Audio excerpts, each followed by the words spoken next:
Détournement. L'héroïne invisible sauve 200. Vie. À l'aube d'un lundi d'automne, le vol transatlantique 782 fendait un ciel pâle entre New York déjà loin et Casablanca encore invisible, et une attente sans nom vibrait sous le ronron des turbines. La cabine était encore douce de sommeil et de café. Les stores étaient à moitié ouverts. Des rectangles de lumière grise flottaient sur les fronts. Amaya Keïta fixait l'allée avec des yeux calmes. Sa peau sombre captait un reflet bleu d'écran. Elle respirait en silence, régulière, presque méditative. Personne ne voyait vraiment Amaya. Elle avait appris à devenir un angle mort. Ses cheveux tressés formaient une couronne sobre.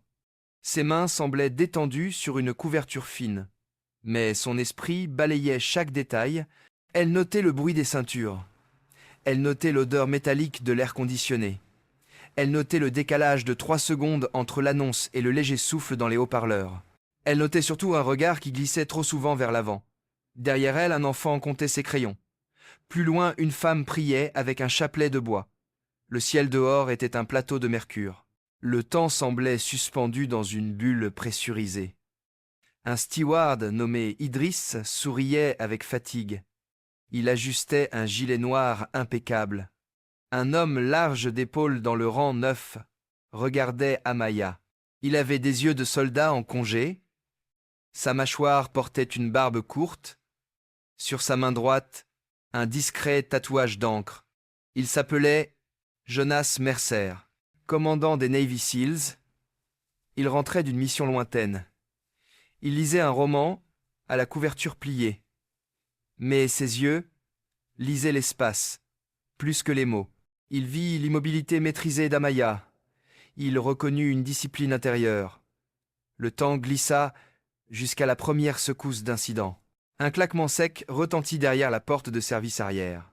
Puis, un cri étranglé monta et mourut. Le murmure calme se brisa. 2 hommes se levèrent en même temps. Leurs vestes trop larges gonflèrent. Des silhouettes brusques barrèrent l'allée centrale. Un masque noir glissa sur un visage jeune. Une arme courte brilla sous la lumière froide. Un souffle collectif aspira l'air. Quelqu'un sanglota sans bruit. Un des hommes parla en anglais haché. Sa voix claquait comme un couvercle. Personne ne bouge. Nous changeons de route. Nous parlons bientôt au monde. Il montra un téléphone satellite gris. Amaya baissa le regard. Elle ne trembla pas. Jonas Mercer évalua les angles. Il compta 3 assaillants apparents. Un 4e peut être caché. La peur se répandit comme une encre. Un bébé gémit. Le grondement du vol continua imperturbable. Un passager tenta de se lever. Le canon le repoussa avec un geste sec. Amaya sentit son pouls ralentir volontairement. Elle replongea en mémoire. Nuit d'entraînement dans une base obscure. Instruction donnée par voix grave, dans un couloir bétonné. Ne révèle jamais ta force, avant le point de rupture. Elle remercia intérieurement une instructrice sans visage. Les pirates de l'air avancèrent. Ils vérifièrent les ceintures. Ils confisquèrent 3 téléphones proches. Une femme âgée demanda de l'eau. On lui fit taire d'un signe froid. Amaya regarda la surface réfléchissante d'un écran vide. Elle y vit la silhouette du chef. Yeux clairs, gestes mesurés, respiration contrôlée. Ce n'était pas un fanatique excité, c'était un plan calculé. Jonas se pencha pour prendre son sac. Sa main glissa dans la poche interne. Il sentit le poids réconfortant du pistolet de service compact. Il ne pouvait pas engager frontalement. Champ trop ouvert. Otage trop proche. Il observa Amaya encore. Elle donna une micro-inflexion de tête. Il se redressa avec une feuille effleurant le couloir. Il se pencha vers elle comme pour ramasser un stylo. Dans ce mouvement, il plaça l'arme sous la couverture fine. Le métal toucha la cuisse d'Amaya. Elle ne sursauta pas. Le transfert dura 2 secondes. Un miracle silencieux. Le cœur de Jonas battit plus vite. Le chef détourna les yeux juste alors. Amaya couvrit l'arme d'une main tranquille. Elle fixa désormais le boîtier de ventilation. Elle écouta les pas. Elle identifia un boitement léger sur l'assaillant de gauche. Vieille blessure ou chaussure neuve. Possible point de déséquilibre. Le temps se dilata en couches. Un garçon au rang 14 pleurait. Sa mère, Naïla Benjeloun, fermait les yeux pour le calmer. Naïla avait un visage doux couleur noisette. Ses mains tremblaient autour d'un sachet de biscuits cassés. Ses cheveux noirs étaient en désordre tendre. Elle représentait aux yeux d'Amaya toute la fragilité simple de ce vol. Naïla sentit le regard d'Amaya et hocha une fois. Ce petit geste lia deux inconnus. Il donna une raison chaude à la froide stratégie. Un des pirates ordonna au steward d'ouvrir un chariot. Il fouilla les compartiments, cherchait peu, être objet coupant. Amaya nota que la porte du cockpit restait close. Le pilote n'avait pas encore répondu. Une voix déformée sortit de l'interphone. Ici le commandant de bord. Restez calme. Nous coopérons. La voix semblait raide. Amaya sentit un défaut. Une inflexion étrangère dans le mot calme. Ce n'était pas la voix entendue au début. Le capitaine Duarte avait un timbre grave voilé. La voix actuelle semblait plus haute. Un frisson parcourut sa nuque. Quelque chose se passait devant. Peut être prise de contrôle partiel du cockpit. Les minutes passèrent gouttes lourdes. Les pirates réorganisèrent les passagers. Ils déplacèrent 3 personnes vers l'arrière. Ils laissèrent Jonas et Amaya à leur place. Erreur stratégique. Amaya imagina un plan en 3 phases. Créer une distraction sonore, isoler le chef d'armes, neutraliser sans tir prolongé, attendre confirmation sur cockpit. Jonas écrivit un mot minuscule sur un sachet. Il glissa vers Amaya, un coin froissé. On ne peut pas attendre trop longtemps. Elle répondit par un simple trait horizontal. Attendre. Surchargé au moment de transfert, carburant ou virage. Le sol vibra d'un ajustement de trajectoire. L'écran de route afficha un léger arc inattendu. Un murmure s'éleva. Un pirate tapa sur un écran d'un passager. Silence. Amaya inspira profondément. Elle se replongea dans une scène passée. Emboscade dans un village poussiéreux. Sauver une famille sous rafale. Même fréquence cardiaque maintenant. Même besoin de patience tranchante. Un des pirates retira son masque pour boire. Son visage était jeune, presque adolescent. Le contraste ajouta à la peur. Il eut un léger tremblement aux lèvres. Amaya lut une faille. Le chef parla dans une langue gutturale courte. Un code. Une réponse venue de l'avant répliqua. 2 voix. Une troisième plus lointaine filtra. 3 complices confirmés. Mais la logique du plan initial indiquait un atout caché. Un pirate déguisé en passager. Amaya laissa son regard flotter libre. Au rang 6, un homme lisait encore calmement. Trop calme. Il avait changé de page sans regarder le texte. Ses doigts tapotaient un rythme avec 8 temps réguliers. Signal probable. Il portait un gilet rouge sans rides. Nouveau, mis juste pour ce vol. Il n'avait pas transpiré malgré la tension. Amaya grava son visage. Ce serait le 4e. Une annonce extérieure retentit vaguement. Peut être un avion voisin en fréquence. Le chef se crispa. Le moment se rapprochait comme une vague. Jonas se raidit imperceptiblement. Il serra un stylo en guise d'arme secondaire. Amaya déplia lentement la couverture. L'arme glissa dans sa paume. La texture froide l'ancrant dans le présent. Son doigt resta hors du pontet. Elle attendit l'instant de dispersion. Le pirate boiteux se pencha pour ramasser une bouteille. La ligne de tir se libéra. Le faux passager du rang 6 se leva soudain. Il cria une phrase codée vers l'avant. C'était la confirmation. Amaya se redressa comme une flamme. Elle se déplaça latéralement dans l'allée. Un mouvement fluide, économique, silencieux. Jonas bondit en même temps. Il frappa le poignet du pirate le plus proche. L'arme glissa et heurta un siège. Un cri jaillit. Amaya se plaça derrière le chef. Elle pressa l'arrière de son cou avec l'avant-bras. Elle plaça le canon contre sa hanche loin des passagers. « Ne bouge pas !» Sa voix fut basse, stable, ferme. Le chef tenta un coup d'arrière. Elle pivota sur la plante du pied. Le coude passa dans le vide. Elle appuya sur un point nerveux sous l'oreille. Le chef se figea un instant. Le faux passager du rang 6 sortit une lame courte. Il attrapa une adolescente par le bras. Ses yeux lançaient un défi désespéré. Amaya sentit la scène basculer vers le rouge. Jonas se glissa entre deux sièges. Il parla avec autorité contrôlée. « Lâche la lame. Regarde-moi. Pas de tir ici. » Le pirate tira l'adolescente plus fort. Les passagers haletaient. Un téléphone vibra sur un plateau. Amaya évalua la distance. Le risque augmentait. Elle chercha une phrase pour fissurer la volonté adverse. « Tu n'es pas le premier à craindre la chute. » Sa phrase sortit simple, presque maternelle. Le regard du jeune pirate trembla. Mais le faux passager resta dur. Il hurla vers l'avant encore. La porte du cockpit ne s'ouvrit pas. Silence lourd. Amaya comprit que quelque chose se jouait derrière cette cloison. Elle prit un choix tranchant. Elle relâcha une fraction de pression sur le chef. Le chef inspira comme pour crier. Elle plaça l'arme devant, tire légèrement vers le plancher.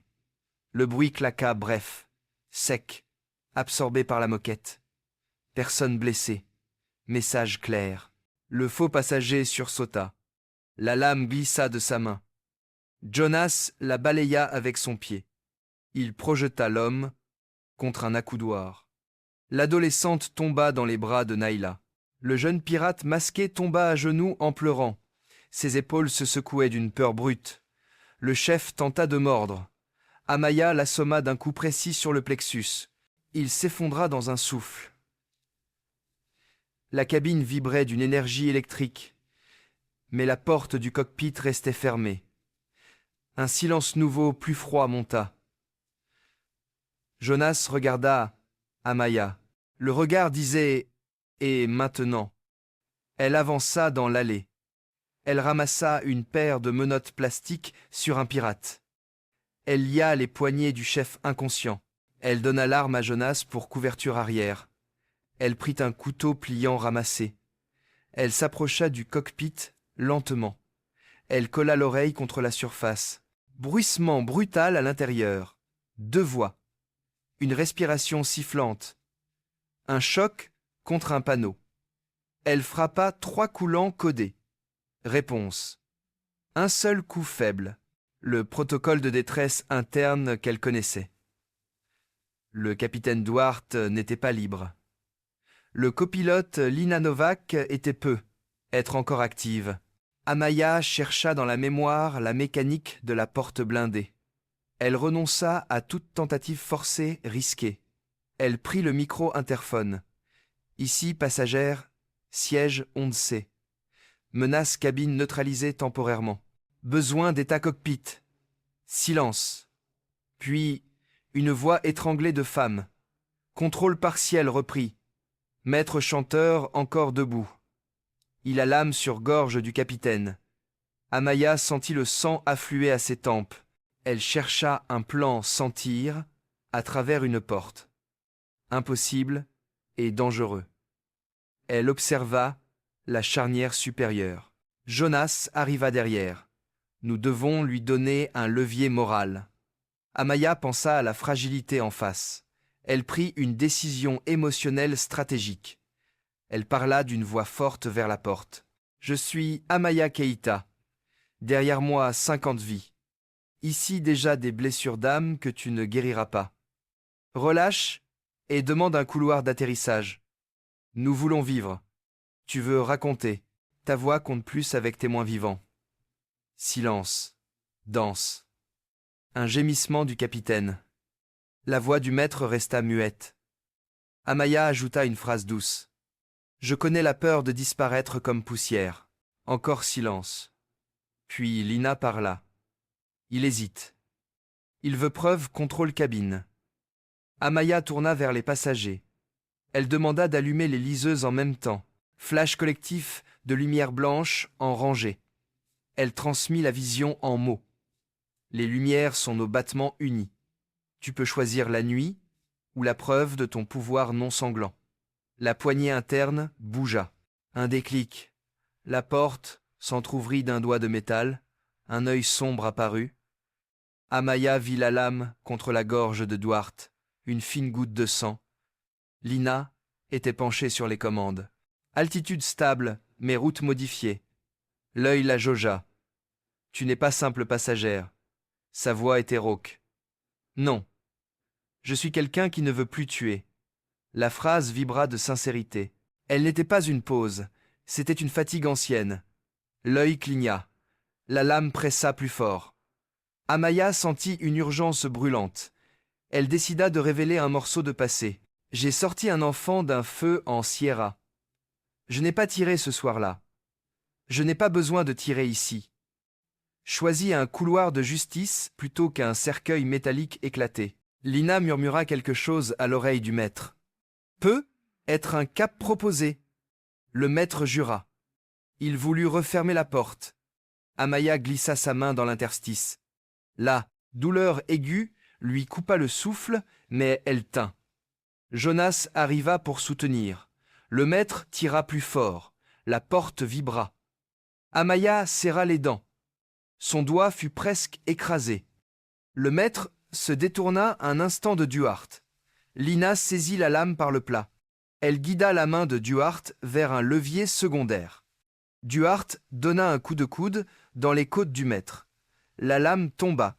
Amaya poussa la porte. Jonas entra en pivot. Il immobilisa le maître au sol. Le capitaine halétait, pâle, vivant. Le cockpit sentit l'ozone et la sueur. Lina reprit plein contrôle des commandes. Altitude corrigée.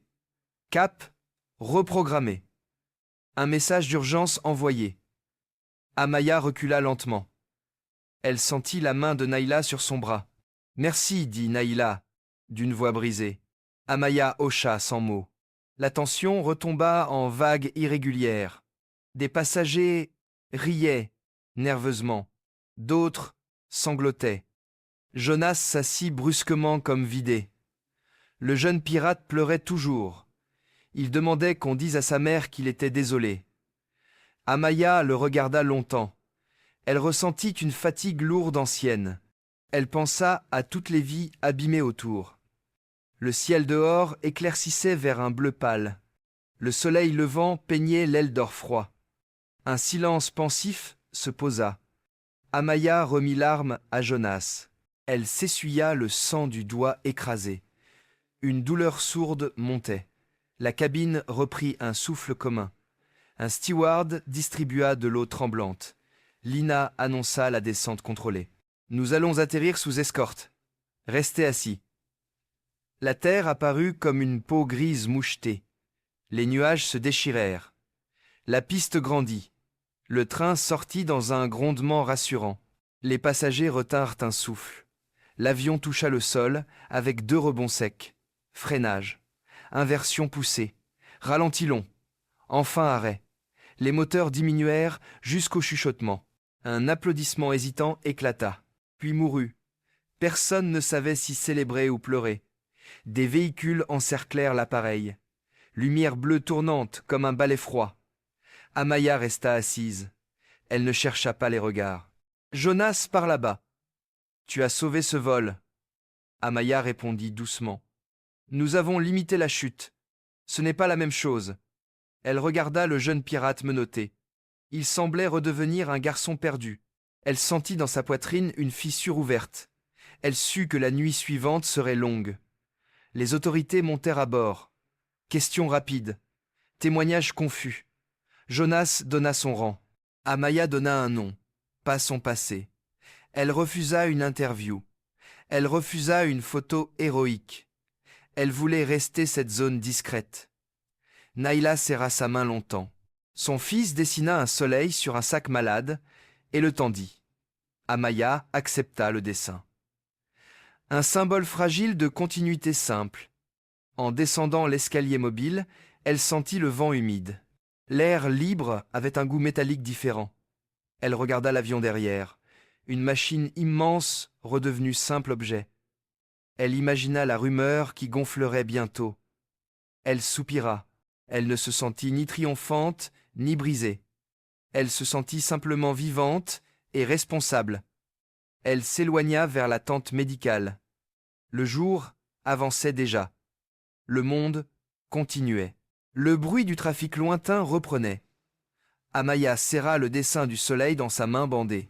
Elle marcha vers une nouvelle fatigue, sans certitude de repos, mais avec une flamme discrète qui refusait de s'éteindre.